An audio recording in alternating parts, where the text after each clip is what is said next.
Bonjour à tous, je vous reviens pour la capsule 6, le réel ne s'explique pas, inspiré du traité tripartite et de l'évangile selon Thomas. Alors, quand je dis inspiré, je ne parle pas d'une citation religieuse ni d'un enseignement à suivre.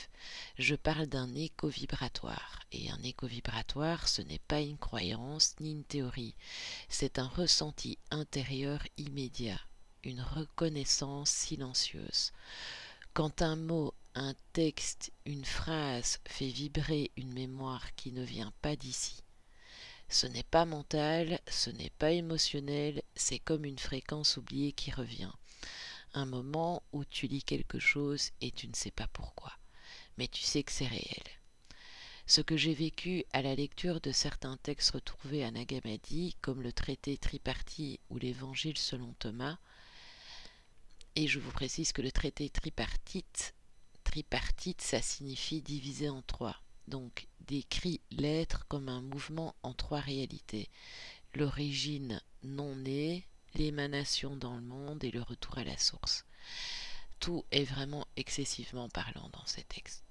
Mais ce qui m'importe, ce n'est pas leur système, c'est la vibration derrière, celle qui dit « Le réel n'a pas d'origine et donc pas de fin.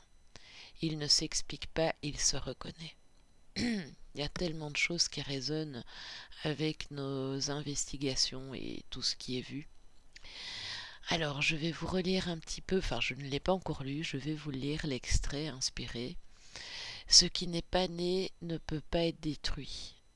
Ce qui ne s'est pas séparé ne peut pas être trouvé.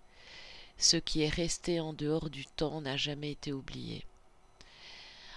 Quand tu veux expliquer ce que tu ressens, tu l'affaiblis. Quand tu veux prouver ce que tu sais, tu te coupes de l'évidence. Le réel n'a pas de témoin. Il n'a pas besoin d'être défendu. Il se tient là même quand tu doutes. Et quand tu tiens aussi, tout s'effondre autour, sauf toi. Ce n'est pas une expérience, ce n'est pas un état modifié de conscience, c'est toi sans mémoire, toi sans attente. Et si on peut apporter une petite clé vibratoire à poser, on pourrait dire « Je ne cherche plus à comprendre, je redeviens ce qui n'a jamais eu besoin de preuves ». Et pour clôturer cette petite capsule, je vais vous remercier d'avoir tenu cette vibration avec moi, celle qui ne cherche plus à convaincre. Et dans la capsule suivante, la capsule numéro 7, nous parlerons de ce que le livre de Thomas appelle l'homme sans trace, celui dont la démarche ne laisse rien derrière car il ne vient de nulle part. À bientôt et restons réels.